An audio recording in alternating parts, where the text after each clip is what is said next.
Assalamualaikum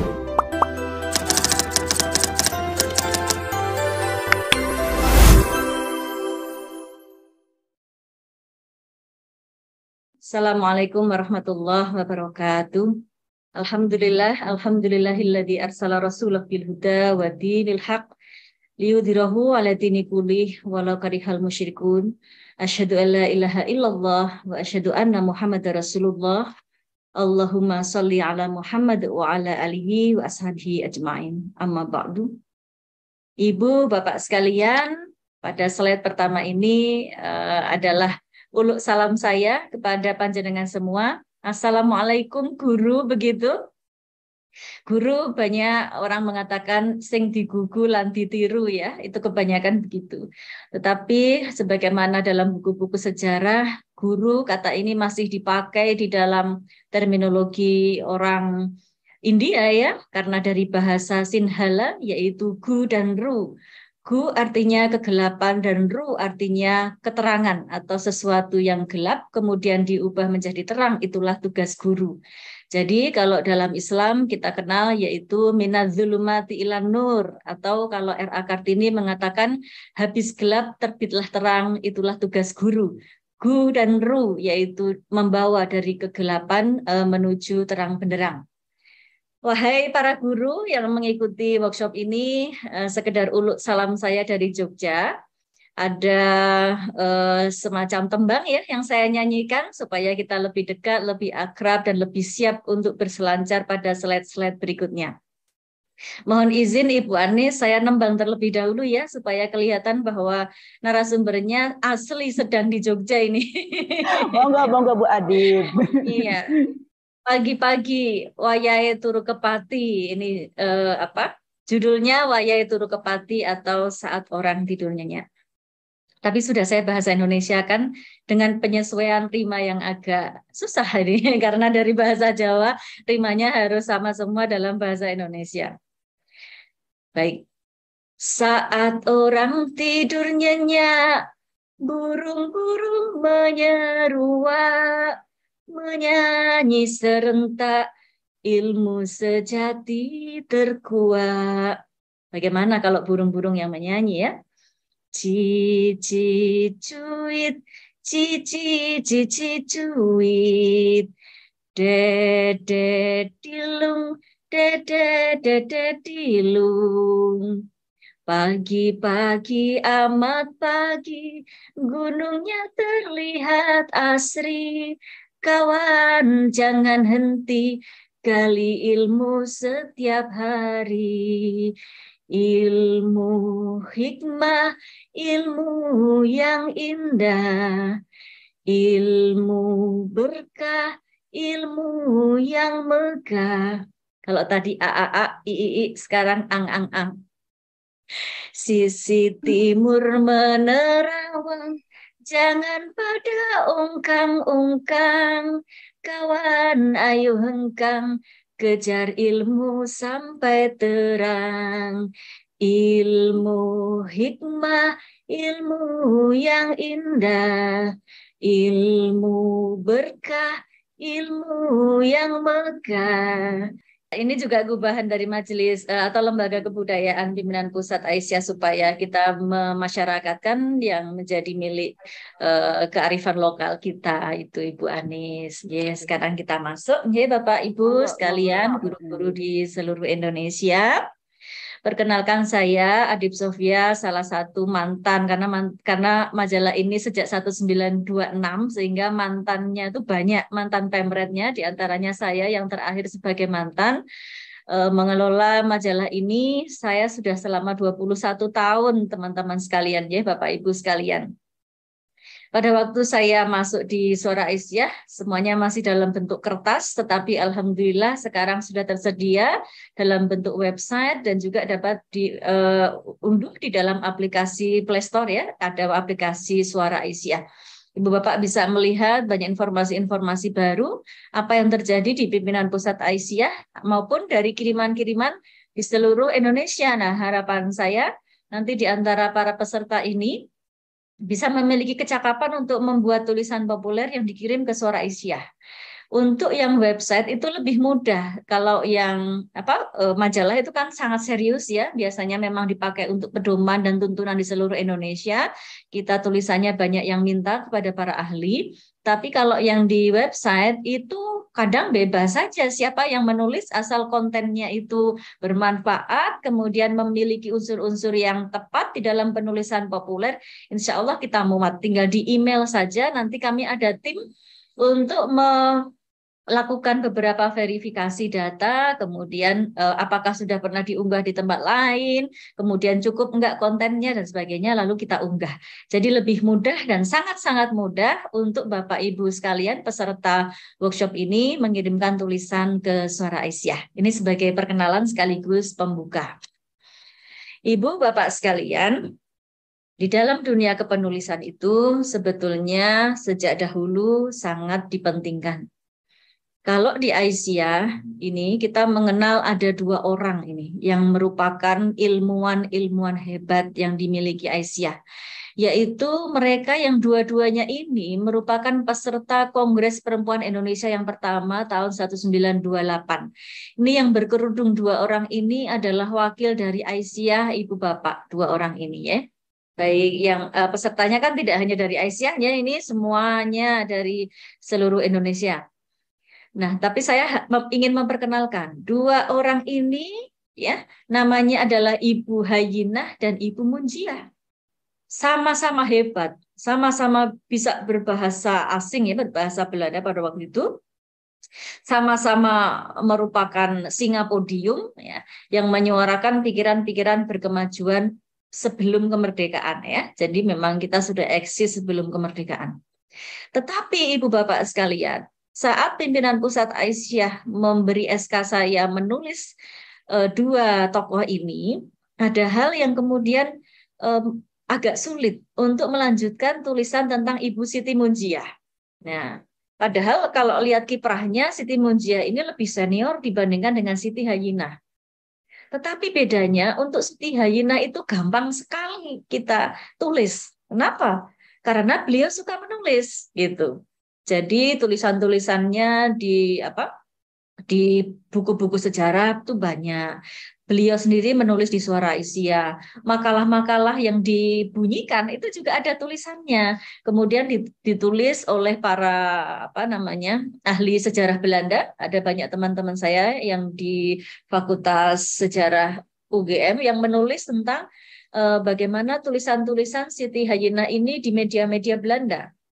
Nah, dari situ kemudian SK pimpinan pusat Aisyah ini kemudian kita memilih tidak Munjiah dulu, tetapi Hayyinah dulu yang dibukukan. Kenapa? Karena ini dalam proses ya Bapak Ibu sekalian. Karena datanya hampir nggak ada yang Munjiah itu. Datanya adalah data-data terserak, kata orang, kemudian hasil wawancara dari anak cucu, kolega dan sebagainya, yang merupakan data yang kedua, data yang ketiga begitu. Sedangkan kalau Hayyinah itu murni dari pemikirannya benar-benar dia tuliskan. Bagaimana tentang sejarah beliau menuliskan tentang persaudaraan manusia, bahwa manusia itu seluruh dunia itu sama memiliki nilai-nilai multikultural, pluralisme. Sebetulnya beliau sudah ada di tahun 1928-an itu. Siti Hayyinah menulis dengan sangat baik. Nah, itu perbedaannya antara yang menulis dengan yang tidak menulis. Munjiah ada sih tulisannya, tapi hanya 1 sehingga tidak dapat dikembangkan. Sedangkan Siti Hayyinah tulisannya banyak sehingga kalau kita bikin buku terus langsung cepat jadi. Maka saya mengatakan aku menulis maka pikiranku ada. Kalau kita menulis ya, maka ketika kita meninggal pun terus-menerus pikiran itu ada. Oh, ini loh buah pikirannya Bu Anis misalnya, oh ini loh buah pikirannya Bu Undri misalnya. Semuanya ada karena apa? Karena ada tulisannya gitu. Nah, itu sebagai awal. Nah, pada saat workshop IMM pada waktu itu juga saya menyampaikan siapakah beliau ini. Tidak ada yang tahu Ibu Bapak sekalian. Padahal foto ini sangat famous gitu. Siapa beliau? Nggak ada yang tahu, termasuk dalam jajaran pahlawan perempuan yang sangat hebat padahal.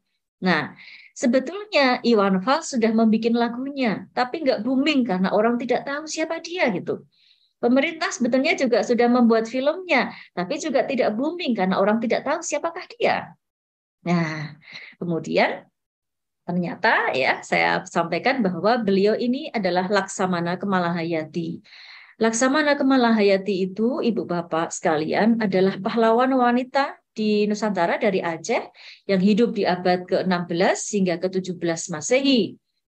Ia adalah anak dari seorang panglima laut ya, panglima laut yang juga bersuamikan panglima laut juga. Makanya dia sangat terampil untuk melakukan pelayaran ke laut dan juga memiliki kemampuan untuk berperang di lautan. Nah, sehingga pada waktu suaminya meninggal, suami-suami orang meninggal dalam melawan Belanda, beliau ini kepikiran untuk mengumpulkan ribuan janda. Nah, pada waktu itu di Aceh dikumpulkan ada yang menuliskan 1.000 janda, ada yang menuliskan 2.000 janda, ada yang menuliskan 3.000 janda.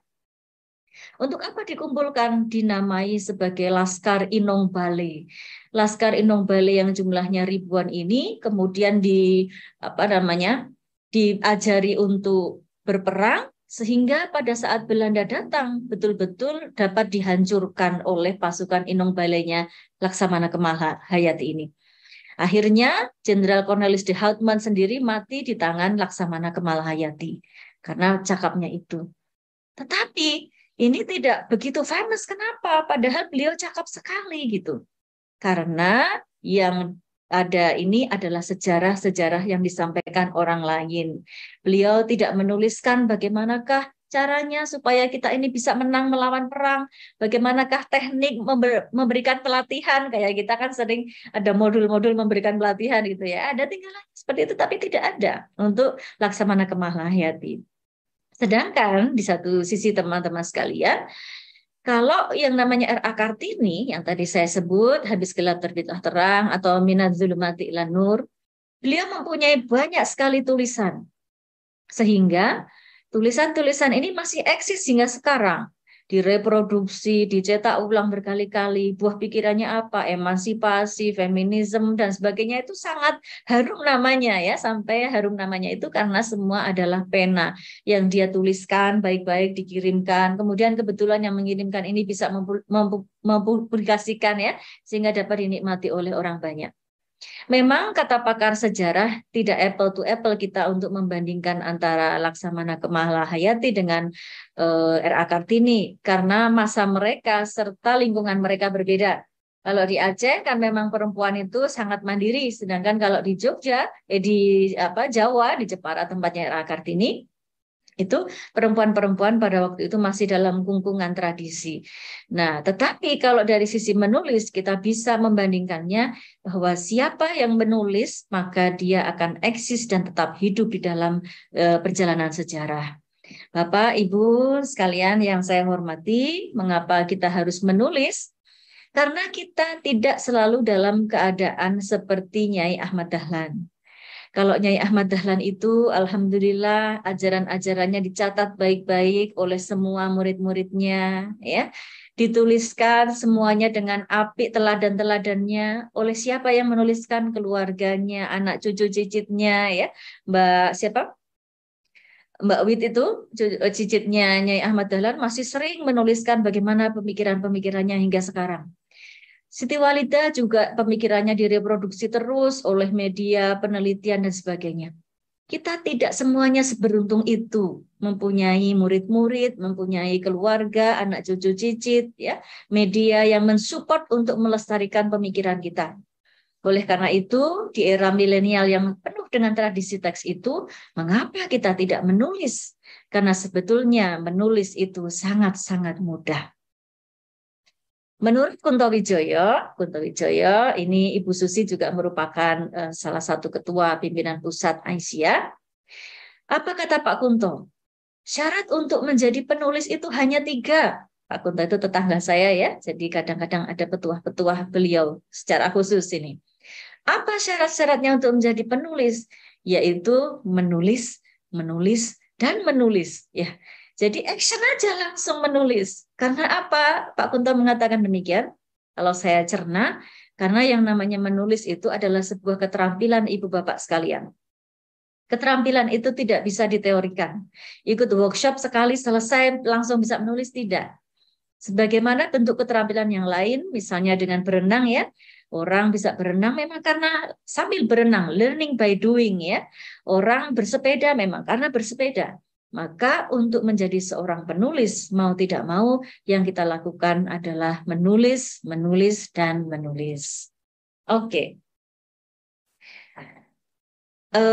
Apa efek-efek ya? Apa efek-efek dan fungsi ketika kita menulis, Ibu Bapak sekalian? Kalau ini saya baru pulang dari Padang membahas Nuruddin Araniri dari Aceh, kenapa bisa sampai ke Padang ya? Ternyata memang dengan menulis itu dari karya-karya Nuruddin Araniri bisa tergambar bagaimanakah pengaruh dan juga corak Islamisasi di Indonesia. Coba kalau nggak ada tulisannya, karena selama di Aceh, dia orang Gujarat ya, selama di Aceh menuliskan 36 karya, makanya kemudian menjadi nama perguruan tinggi UIN Nuruddin Araniri. Kalau kemudian karya-karyanya itu musnah, tidak dibaca oleh orang, maka orang mengatakan Islamisasi di Indonesia itu terjadi pada masa ini loh. Nah, Islamisasi di Indonesia dahulu coraknya itu, kalau naskah-naskah itu tidak ada, maka bukti-bukti sejarah itu hanya tinggal cerita. Pemikiran-pemikiran ulama-ulama pertama Islam masuk Indonesia itu hanya tinggal qila wa qala ya, katanya-katanya yang tidak dapat diverifikasi. Tetapi karena ada tulisan, kita bisa melihat bahwa bukti sejarah Islam itu masuk ke Indonesia dengan cara seperti ini, seperti ini, seperti ini. Nah, yang saya teliti juga Ibu Bapak dalam karya-karyanya Sultan Takdir Ali Syahbana. Salah satunya adalah layar terkembang, ya, layar terkembang. Nah, layar terkembang itu ternyata bukan cerita sebuah kapal yang akan berlayar sebelumnya mengembangkan layarnya, bukan. Tetapi layar terkembang itu adalah sebuah gerakan perempuan pra kemerdekaan. Ya, jadi potensi perempuan itu dikembangkan sedemikian rupa supaya apa? Supaya bisa mengarungi kemerdekaan dengan bagus. Makanya di situ ada tokohnya namanya Tuti yang pandai sekali berpidato pada kongres-kongres perempuan. Nah, Sultan Takdir Ali Syahbana ini memiliki poin di situ bahwa antara Sumpah Pemuda dengan Kongres Perempuan itu ternyata ada hubungannya.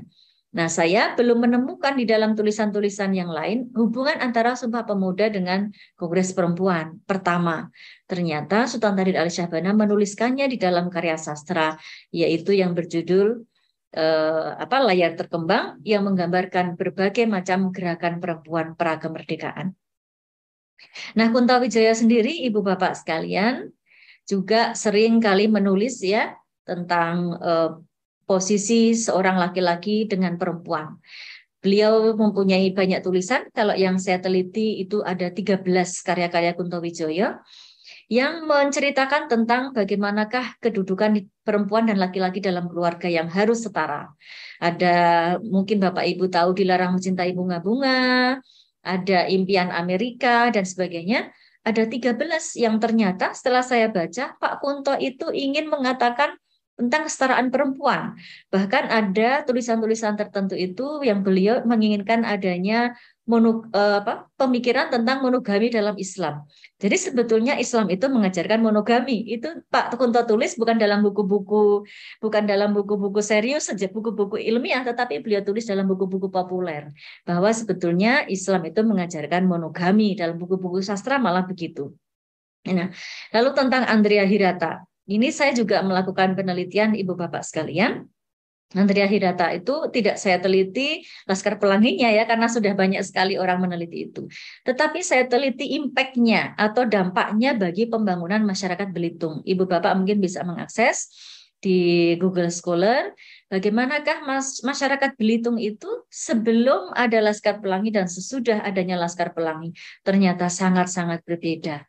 Hanya dari sebuah tulisan Ibu Bapak sekalian, kemajuan masyarakat itu bisa tercapai. Bapak Ibu sekalian di sini 118 orang insya Allah juga bisa. Dengan tulisan Anda bisa menggemparkan dunia. Dengan tulisan Anda bisa mengubah dunia. Andrea Hirata bisa, kenapa Anda tidak bisa? Nah, Mami AFS kemarin juga begitu kan, di dalam layang-layang putus ya, layangan putus. sebetulnya adalah meletupkan kejengkelan, merefleksikan keadaan. Tapi kemudian para pembacanya memiliki efek, ternyata aku juga seperti itu, merefleksikan keadaan rumah tanggaku juga begitu. Ternyata orang zaman now itu memiliki problematika sosial media yang berdampak, kan? Mereka menjadi merefleksikan ya bahwa kehidupan sosmed itu sangat mempengaruhi kehidupan rumah tangga. Ini juga membantu masyarakat untuk merefleksikan bagaimana sebetulnya konsep keluarga sakinah di rumahnya masing-masing. Maka kalau ada tulisan itu sebetulnya sangat berpengaruh kepada pembaca. Hubungan antara proses produksi ini tidak hanya terkait penulis dengan tulisannya, tetapi terkait antara penulisnya, tulisannya, dan dampak yang dicapai oleh masyarakat pembacanya. Nah, oleh karena itu dilakukan sebagai niat ya, bahwa menulis itu merupakan salah satu niat kita untuk menjalankan perubahan yang positif bagi masyarakat. Ibu bapak, mas mbak sekalian, yang penting bagi kita mau menulis dulu. Tidak harus sastra ya. Tulisan itu kan ada yang sastra, ada yang non sastra. Yang sastra prosa puisi tidak kita bicarakan di sini. Karena yang bagian saya adalah diminta yang sifatnya populer. Nah, di dalam yang populer ini biasanya yang non sastra ada populer dan ilmiah ya. Untuk kesempatan yang lain, mungkin di perguruan-perguruan tinggi kita membahas tentang jurnal, makalah, review buku dan sebagainya. Tetapi untuk saat ini mungkin ada opini, ya pendapat, argumen, ada feature, gambaran dari sebuah fenomena, ada berita, harus ada 5W1H, ada resensi, ada liputan, ada tes iklan, dan sebagainya. Nah, ini wilayah-wilayah populer yang sebetulnya dapat Bapak Ibu tuliskan ya, karena agak sedikit berbeda dengan yang ilmiah. Kalau yang ilmiah kan referensinya harus tersebut ya, kemudian logikanya harus sistematika yang urut dan sebagainya. Kalau populer cenderung lebih bebas, Bapak Ibu, yang penting adalah mempunyai masalah dan argumen, kemudian memulainya bisa dari apa saja. Karena seringkali yang muncul pertanyaan adalah, aku ingin menulis tapi nggak tahu mulainya dari mana gitu ya. Padahal sebetulnya mulai dari mana itu bisa aja. Nah, kita akan berbicara mau mulai dari mana ini. Ada 3 modal Ibu Bapak sekalian, yaitu kalau di dalam menulis ada kemauan, ada bacaan, dan ada waktu. Ya, ada kemauan, ada bacaan, dan ada waktu, pastinya itu. Kalau bagi saya ya yang sehari-hari memang bekerja sebagai dosen, peneliti gitu. Nanti kalau menulis untuk Suara Isya itu saya namai sebagai jihad literasi. Mungkin Bapak Ibu nanti bisa browsing jihad literasi Suara Isya. Nanti ada uraiannya di situ. Sebetulnya orang mengembangkan Suara Isya sejak 1926 sampai sekarang itu landasannya adalah jihad. Mungkin Bapak Ibu sekalian tahu bahwa surga itu pintunya banyak. Siapa tahu salah satunya kita ini masuk surga dengan cara menulis. Karena menulis itu adalah mengubah mindset. Kalau pidato kan what I hear I forget, dilupakan ya. What I see I remember, what I teach to other I master. Tetapi kalau pada saat kita membaca itu kan masuk ke dalam pikiran orang, meresap gitu. Sehingga sempat mampir di otak belakangnya manusia gitu dan berpengaruh. Nah, oleh karena itu, Ibu Bapak, yang nomor 1 adalah kemauan. Walladzina jahadu fina lanahdiyanahum subulana. Dan orang-orang yang berjihad untuk mencari keridhaan kami, keridhaan Allah, benar-benar tunjukkan kepada mereka jalan-jalan kami, dan sesungguhnya Allah Maha benar serta orang-orang yang berbuat baik ya. Allah benar-benar beserta orang-orang yang berbuat baik. Dan ayat yang pertama, Iqra bismi rabbikal ladzi khalaq, itu artinya ada bacaan. Jadi Bapak Ibu harus punya kemauan. Yang kedua, Bapak Ibu harus banyak membaca. Karena kalau kita tidak banyak membaca, yang keluar itu nggak ada. Kan gitu ya. Apa yang keluar harus ada yang masuk gitu. Jadi asupan bacaannya juga harus banyak. Makanya Iqra, kemudian kita memberikan sesuatu kepada pembaca. Dan yang ketiga adalah waktu. Banyak sekali kalau dalil-dalil tentang waktu, ada al-asr, ada al-lail ya. Bahwa kadang-kadang kita ini menulis tuh nggak punya waktu sih ya. Menulis kan butuh bacaan, menulis kan butuh refleksi. Maka ada spot waktu ya, misalnya kalau saya suka menulis itu habis subuh. ya Bapak Ibu sekalian. Habis subuh itu kan fresh sekali sambil menunggu anak-anak siap-siap untuk kemudian saya mengantar jemput ya, karena antar jemput itu adalah bagian dari golden time juga. Nah itu sambil menunggu waktu itu sambil nulis. Nah, kalau misalnya nggak mau keluar gitu, sekedar memberikan poin-poin. Ini, satu ini, dua ini, tiga ini.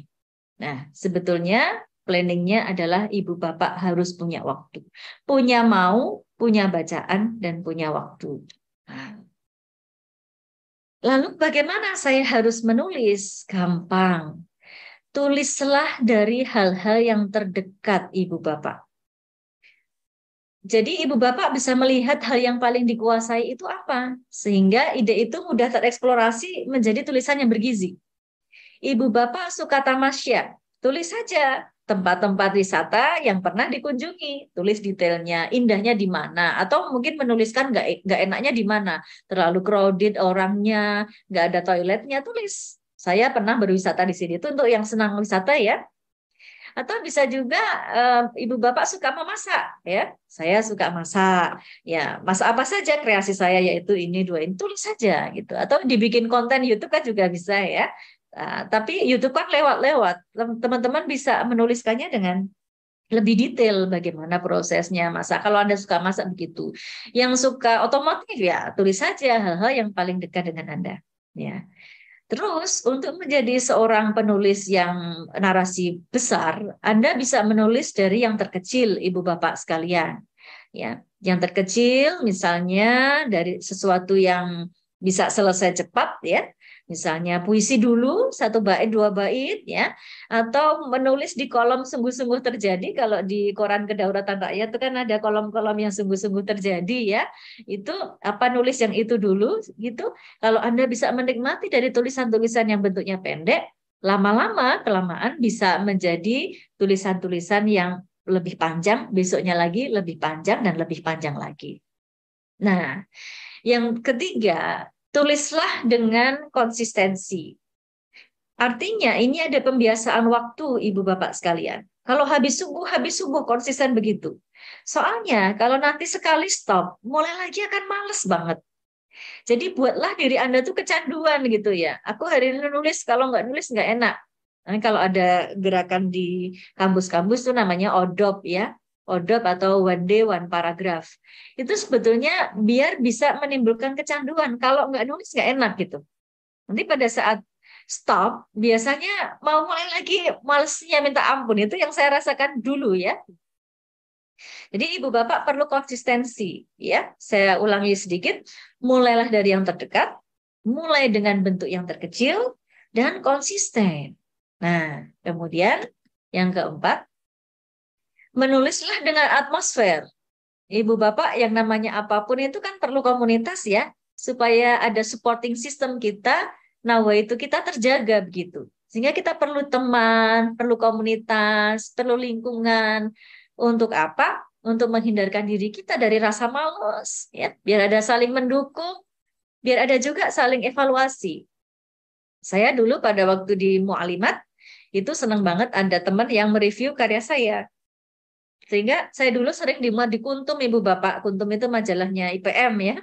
Dikirim gitu ke Kuntum. Tapi sebelum dikirim ke Kuntum, teman-teman saya di Mu'alimat yang peer group saya itu yang mereview dulu, jelek banget tulisanmu, ya udah nggak saya kirim. Tapi kalau mereka kemudian memberi tambahan bagus di sana sini, baru saya kirim. Di perkuliahan juga begitu. Saya dulu sering nulis cerpen Ibu Bapak di majalah Anida kalau penjenengan semua perso. Nanti sama teman-teman saya di peer group dibantai dulu, perbaiki, bantai dulu, kirim ke Anida, baru nanti honornya dipakai untuk makan bakso bareng-bareng. Jadi itu sebetulnya kita perlu peer group. Ini udah benar belum? Ini udah belum? Masukan kamu apa gitu. Supaya kita nggak males menjaga istiqomah, konsisten di dalam niat kita menjadi penulis. Kemudian menulislah dengan mencicil fakta, Ibu Bapak. Kemana-mana bawa catatan, kalau sekarang ada HP lebih enak. Apabila ada fakta atau fenomena yang perlu ditulis, segera kemudian ditabung dulu sebelum fakta-fakta itu hilang. Screenshot dulu sebelum fakta-fakta itu hilang. Baru kemudian nanti pada saat senggang, Ibu Bapak bisa menuliskannya lebih jauh. Jadi data itu dikumpulin dulu. Biar nanti nggak nyari data, tapi sudah ada data. Yang terakhir, teman-teman, Bapak Ibu sekalian, menulislah dengan menempatkan diri sebagai pembaca. Kadang-kadang penulis itu kan nulis-nulis aja. Jadi keluar-keluar aja itu, bleng bleng bleng bleng bleng gitu. Setelah dibaca, ternyata sama orang lain itu bulet-bulet gitu. Maka saran saya, ketika Anda sudah selesai membaca, di break dulu, udah taruh dulu ini ya. Taruh dulu hasil tulisan saya, taruh dulu, simpan dulu di file. Seminggu misalnya, nanti dilihat lagi. Kita akan membaca dengan sudut pandang yang berbeda sebagai pembaca. Sehingga fresh ya, yang tadinya kan kita suntuk nih kalau udah habis nulis kan suntuk. Maka kita pegang lagi dengan jeda waktu, menempatkan diri sebagai pembaca, itu akan membuat koreksi-koreksi yang lebih soft. Kita menyentuh tulisan lagi dengan sudut pandang pembaca, sehingga tulisan kita menjadi lebih apik, lebih berenergi, lebih komunikatif, lebih dapat dipahami. Itu pengalaman-pengalaman saya di dalam melakukan proses menulis. Nah, setiap orang, Ibu Bapak, memiliki proses yang berbeda. Pahamilah Ibu Bapak dan sadarilah urgensi aktivitas menulis, milikilah masalah atau argumen, kemudian nanti Anda baca, refleksikan dan referensinya harus cukup, kemudian drafting ya Bapak Ibu sekalian, judulnya boleh terakhir, menulislah dengan asyik, dan yang terakhir adalah suntinglah dengan cermat. Itu saja bagian-bagiannya, nanti bagian yang lainnya kita sambung kembali di dalam diskusi.